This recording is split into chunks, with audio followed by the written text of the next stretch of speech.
On May 6, 1996, the Ventura Police Department received a call from a panicked husband. He said his wife never showed up to pick up their kids from school. Police immediately began looking into the case, given that Sherri Dally had built her entire routine around her children. Her sudden disappearance sparked concerns right away. At first, the case seemed simple. A witness claimed they saw Sherri being arrested by a police officer in a Target parking lot. And the CCTV footage from Target appeared to confirm the story. The police felt relieved she was safe. They were confident they'd find her quickly. But that assumption wouldn't last long, and they had no idea how wrong they were. Because what began as a simple missing persons report quickly unraveled into something far more disturbing. This case would soon expose a devious marriage, a web of emotional abuse, and unsettling rituals, rooted in something far darker than anyone could have imagined.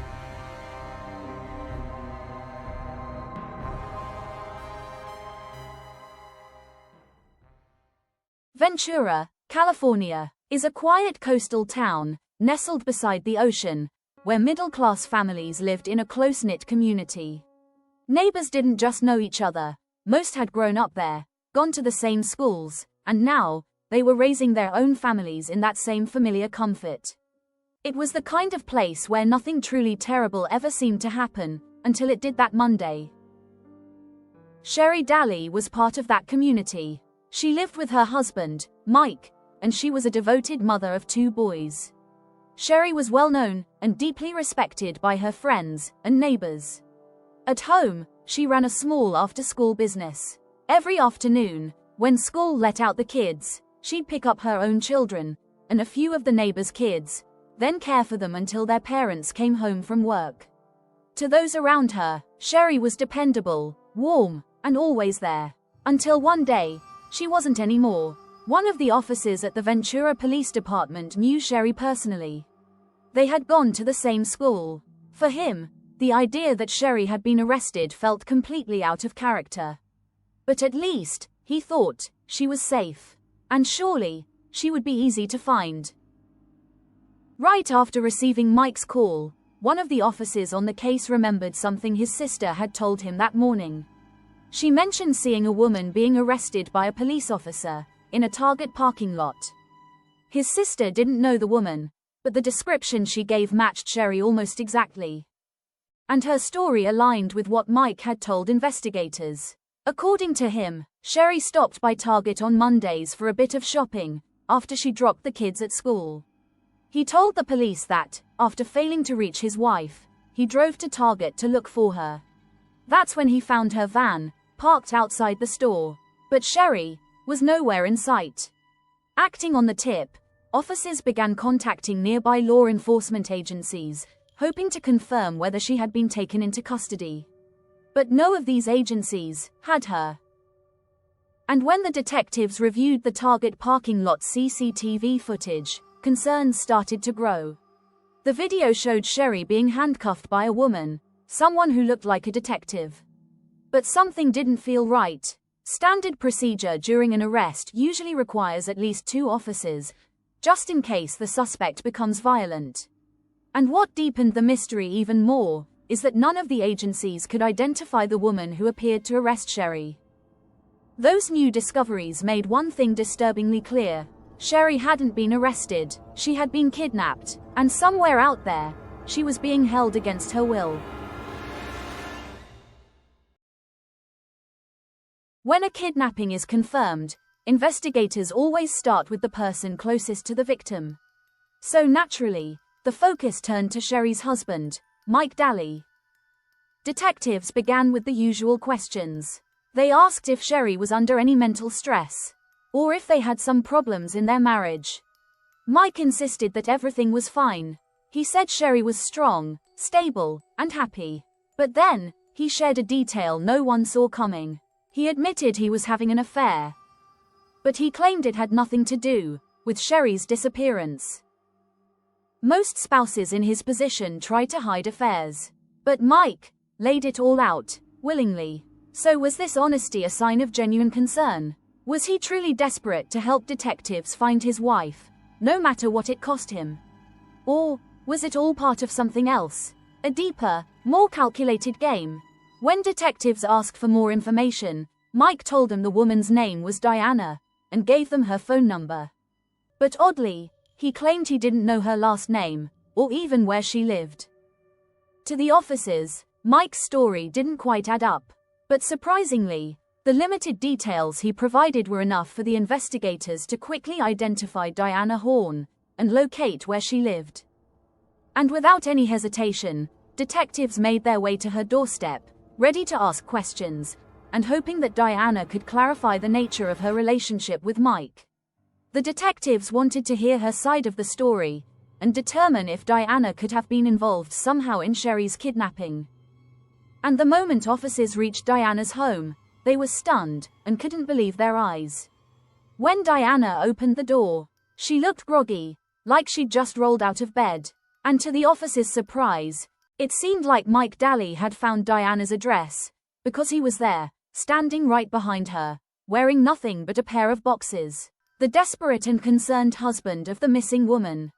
Mike strangely admitted to having an affair, yet denied knowing where his mistress lived. That contradiction raised immediate red flags for investigators. And after all, if he was truly worried about his missing wife, shouldn't he have been home, glued to the phone, desperate for a call from her or her kidnappers? His detached attitude surprised the police. This wasn't how a panicked husband acted. And he had no reason to be at his mistress's house, acting calm, as if nothing had gone terribly wrong in his life. Mike's behavior was strange and suspicious. But strange didn't necessarily mean guilty, and it certainly didn't mean that he or his mistress were involved in something as dark as a kidnapping. Still, the officers didn't want to dismiss the lead, so they simply asked Mike and Diana to come with them to the station, not as suspects, but to help answer questions that might bring them one step closer to finding Sherri. During the interrogation, Mike told detectives he'd been at work that morning, stocking shelves at Vons. His co-workers backed him up, confirming his alibi without any hesitation. And Diana had a strong explanation as well. She said that Monday morning, she'd been out for a bike ride. On the surface, both stories seemed to check out. But then came the details, the kind that didn't sit right, and puzzled the police even more. Diana admitted she'd always known Mike was married with 2 kids, but that hadn't stopped her from being with him. According to her, Sherri knew about Mike's affair, and she also knew Diana personally. So in Diana's words, there's no way Sherri would have willingly gotten into a car with her. To the officers, her statement felt off, almost too rehearsed, and it was more like a performance than the truth. But somehow, Diana wasn't completely wrong. The woman on the CCTV footage was white, with blonde hair. Diana, on the other hand, had dark hair, and was half Asian. The contrast was clear, and that only puzzled investigators more. Because now they were caught between 2 conflicting clues, Diana's appearance didn't match the suspect. But their instincts, sharpened by experience, were telling them something else. They knew that Mike and Diana's affair was hiding something darker that was linked to Sherri's disappearance. So while Diana remained in the interrogation room, detectives widened their focus. One team began digging deeper into Diana's relationship with Mike, questioning co-workers at Vons, searching for any clue that might explain what really happened. Meanwhile, another team was working around the clock, trying to track down the mysterious car seen on CCTV. The one that took Sherri away from her life, her family, and everyone who loved her. Detectives began questioning employees at Vons, trying to uncover the true nature of Mike and Diana's relationship. What they heard was deeply unsettling. Co-workers said the affair was no secret. Mike and Diana made no effort to hide it. But it was Diana's attitude that truly raised concern. Diana didn't just wanted Sherri's husband, but she wanted her kids, her home, and her life. And according to multiple co-workers, Diana had already met Mike's kids, and she was willing to do whatever it took to get what she wanted. But what truly alarmed investigators was a chilling detail that came from her friend. Diana had openly talked about practicing witchcraft. She didn't hide it. She confessed to using dark magic to make Mike hers, simply because she wanted him that much. One of her friends even recalled her saying something unthinkable, that she wanted to offer a human sacrifice as a birthday gift to a male friend. And here's what made that detail even more disturbing. Mike's birthday was just around the corner when Sherri vanished. It sounded outrageous, unreal, but with Sherri missing, that statement wasn't just unsettling, it was terrifying. And then, another lead came in. A different employee from Vons stepped forward with a troubling account. She told investigators she had seen Diana the day after Sherri went missing. Her face was red, swollen, and there were visible scratches, as if she'd been in a fight or attacked by someone. The team of officers still questioning Diana asked her to pull her hair back. And sure enough, the marks were there, right on her forehead. Diana claimed she had fallen during her morning bike ride. But after everything they'd heard from her co-workers, the witchcraft, the talk of sacrifice, and the obsession with Mike, detectives weren't convinced. They didn't know exactly what Diana was hiding, but by now, they were certain that she wasn't telling the truth. When Sherri's mother found out that her daughter was missing, she was devastated. She threw herself into the search, doing everything she could to help investigators bring her daughter home. Then, news of Mike and Diana's affair began to spread, and when she heard whispers that the two might be involved in something more sinister, she was in utter disbelief. To her, Mike and Sherri were a solid couple. They grew up together and stayed together. After graduation, both got jobs at Vons, and once the children arrived, Sherri left her job to focus entirely on motherhood. When her boys grew up and went to school, she pursued a dream of her own. She opened an after-school daycare from home, and it didn't take long for word to spread. Because Sherri was warm and kind, she treated every child like they were her own, and that made it easy for parents to trust her and leave their kids in her care without hesitation. Before long, she had become one of the most trusted women in the neighborhood. For Sherri's mother and the rest of the family, the idea that Mike, or anyone in their quiet community, could ever want to hurt Sherri was unthinkable. But outside the family, a different story was starting to unfold. Some neighbors had noticed things, and one of Sherri's closest friends didn't hold back. Debbie English was one of Sherri's best friends, and the story she revealed changed everything. According to her, Sherri had long suspected that Mike was having an affair. All the signs were there, and they only grew more obvious with time. Before Sherri disappeared, strange phone calls began coming into her house. A man named Alex, someone claiming to be a friend of Mike's from Vons, would call and ask for him. And every time, Mike would leave home and stay with Alex for days. And that wasn't the most disturbing part. About a year before Sherri vanished, Mike actually moved in with this so-called Alex and stayed with him for 5 months. But Alex didn't exist. The man Sherri thought her husband was living with wasn't a man at all. It was Diana, pretending to be Alex. She had been disguising her voice over the phone the entire time. Eventually, Sherri caught Mike and Diana together, and the truth hit hard. When Sherri found out about Mike's affair, she was heartbroken and devastated. And instead of ending her relationship with Mike, she gave him a second chance. And despite his betrayal, Sherri still loved him.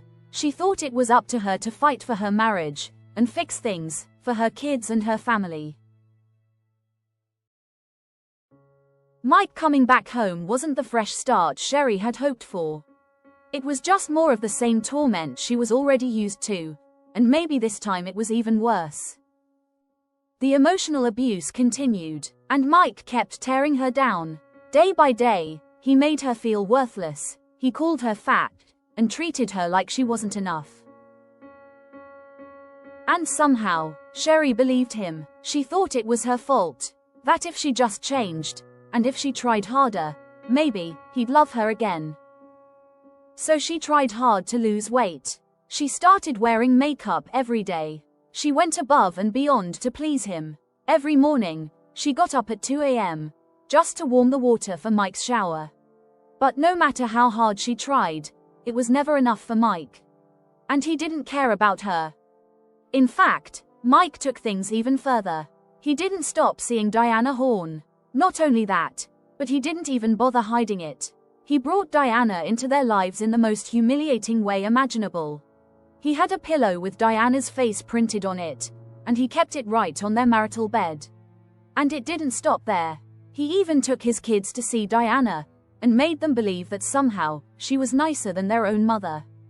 Still, Sherri held on. She told herself to be strong, and endure it. She hoped that one day, Mike would come to his senses, and leave Diana, and maybe he would finally appreciate the woman who tried everything just to keep their family together. Despite all the heartbreaking revelations, police knew one thing: they still had nothing concrete on Mike. There were no signs of physical violence, and emotional abuse, as cruel and damaging as it was, didn't prove he was a killer. And his solid alibi made things even more complicated. But all hope wasn't lost, and after weeks of relentless work, their efforts finally paid off. Detectives finally located the car seen on CCTV, the same vehicle used to abduct Sherri Dally. Police put in tremendous effort to track down the car used in Sherri Dally's abduction. They combed through multiple rental agencies, and eventually, their persistence paid off. One rental company finally recognized the vehicle, a blue-gray Nissan Altima, rented around the same time Sherri vanished. When the car was returned, the staff noticed something strange. The interior rearview mirror was broken, and that immediately raised red flags. So the detectives quickly ordered a full forensic examination of the vehicle. And soon, they made a disturbing discovery. Under the backseat floor mat, faint stains that looked like blood were found. So when detectives cut into the seat, peeled back the upholstery, they found clear traces of blood, and several strands of blonde hair. Both were immediately sent to the lab for further testing. These physical evidence raised alarms, but what truly stopped investigators in their tracks was the name tied to the rental agreement. The vehicle had been checked out by none other than Diana Horn. And days later, when the lab results came in, the truth hit hard. The blood in the car belonged to Sherri Dally. The detectives were now convinced that they were no longer searching for a missing woman, but for a murder victim. With these new findings, police officially charged Diana Horn with the kidnapping and murder of Sherri Dally. And during her arrest, they found even more incriminating evidence. Inside her bag, officers discovered a check that belonged to Sherri. It proved that Diana had impersonated her and taken money from her bank account, while Sherri was still missing. To investigators, this was the final confirmation, and there was no more doubt. Diana was the one who kidnapped and murdered Sherri. But based on what Sherri's friends had said about the emotional abuse Sherri endured from Mike, detectives were sure of one thing: Diana didn't act alone. She and Mike had planned this together. And while Diana was being held at the station, the detectives let Mike see her for a moment, and his attitude toward Diana said it all. The police secretly observed their conversation, hoping one of them might slip up and say something incriminating. That didn't happen, but it didn't make them any less suspicious of Mike. If anything, it confirmed their gut feeling. The way he spoke to Diana was cold and controlling, and she acted like she'd been brainwashed or trapped in some kind of a cult, and she was completely submissive to her guru. To detectives, there was no doubt. Mike was the one who planned it all. But suspicion alone wasn't enough to arrest Mike. They needed something stronger, something that could break through his alibi. And while luck hadn't been on their side with Mike, detectives did have enough to take Diana to court. And days later, Diana was standing in front of a jury, facing the charges against her. Police hoped the evidence would be enough to lock her away. But to their disappointment, the jury found her not guilty. They said the evidence wasn't strong enough for a murder charge, and without a body, they couldn't prove it. So Diana walked out, thinking she had escaped justice. She was free, and back at Mike's side. And while they enjoyed their days together, Sherri's friends and family were left in agony. They kept searching for her body, hoping, and refusing to give up. And then, on June 1st, their worst fear became reality. Sherri Dally's body was found, left to rot in a forgotten corner of California. She had been stabbed to death. She was alone and discarded. The discovery broke her loved ones. It wasn't the ending they prayed for, but it was the truth they had to face. The search was over, and with heavy hearts, Sherri's family laid her to rest and said their final goodbye. But this wasn't the end. The case was far from over. Because this time, the truth couldn't be buried. Justice had been delayed, but now, it was coming, and it wouldn't be silenced. After the discovery of Sherri Dally's body, the case exploded in the media. Images of Mike and Diana were on every news channel, and printed across the front page of every newspaper in the town. And that kind of attention brought unexpected results. People started coming forward with new and revealing details about Diana. One woman, who worked at a wig shop, recognized Diana as the customer who had purchased a long and synthetic blonde wig. But that wasn't the most damning detail. Since the beginning of the case, forensic analysts believed the strands of hair found in the rental car belonged to Sherri Dally. But when the lab results came back, it was confirmed that the hairs weren't even human. They were synthetic, and without any surprise, they were a perfect match to the wig Diana had bought. After these new leads, police began canvassing local stores, asking if anyone had seen Diana making any suspicious purchases. And sure enough, someone had. One store clerk remembered her clearly. Diana had come in and bought a badge and a pair of handcuffs. But the most incriminating part, she paid with a check, with her full name printed right on it. With these new leads, police were finally confident they had all the pieces they needed. Diana had rented the car. She bought a wig, a pair of handcuffs, and a fake badge. She had disguised herself as a detective, and used that disguise to lure Sherri. But Sherri wasn't fooled for long. The broken mirror and the blood in the car told a chilling story. Sherri had realized something was wrong, and at some point, she realized she was being kidnapped by her husband's mistress. So she tried to escape, and she fought hard for her life. But it was too late, and Diana didn't spare her. With cold cruelty, she ended Sherri's life, without hesitation, and she didn't show a trace of remorse or regret. For the second time, Diana was placed under arrest. But now police were certain she wouldn't be walking free, and this time, there would be no escape from justice. Now that Diana was behind bars for good, detectives turned their attention to Mike. For 6 months, he walked free, unaware that investigators were quietly building a rock-solid case against him. They reviewed every letter he and Diana had exchanged behind bars. Each one painted a darker picture of a man who orchestrated everything. His words dripped with control, persuasion, and quiet manipulation. Even from jail, he was pulling the strings and playing with Diana's mind. But the darkest detail came from someone who had once trusted Mike.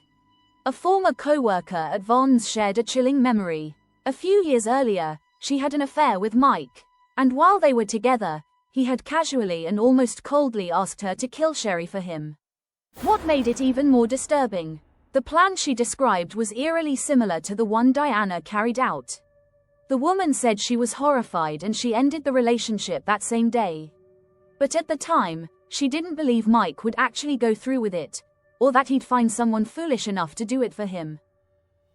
With that chilling testimony, detectives already felt they had a solid evidence to bring Mike down. But then, another surprising witness came forward.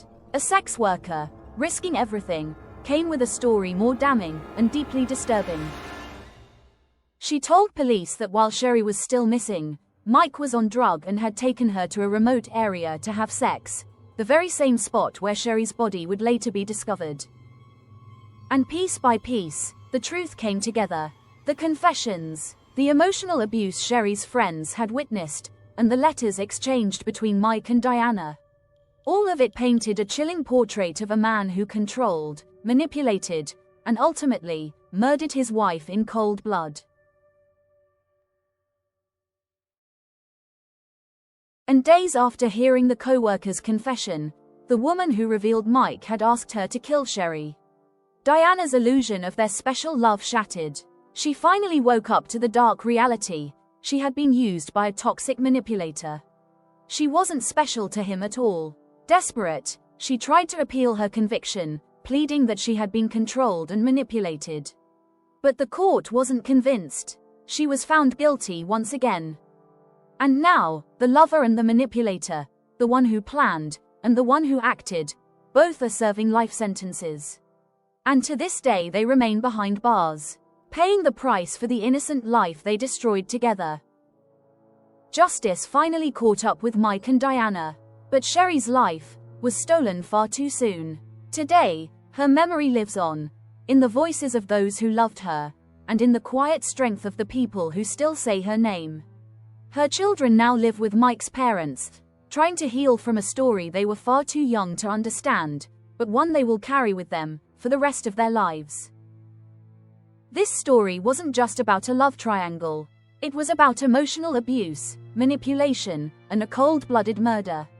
To anyone living in fear, questioning their worth, or slowly losing themselves in a toxic relationship, you are not alone. There is help, there is a way out, and you deserve to feel safe and free.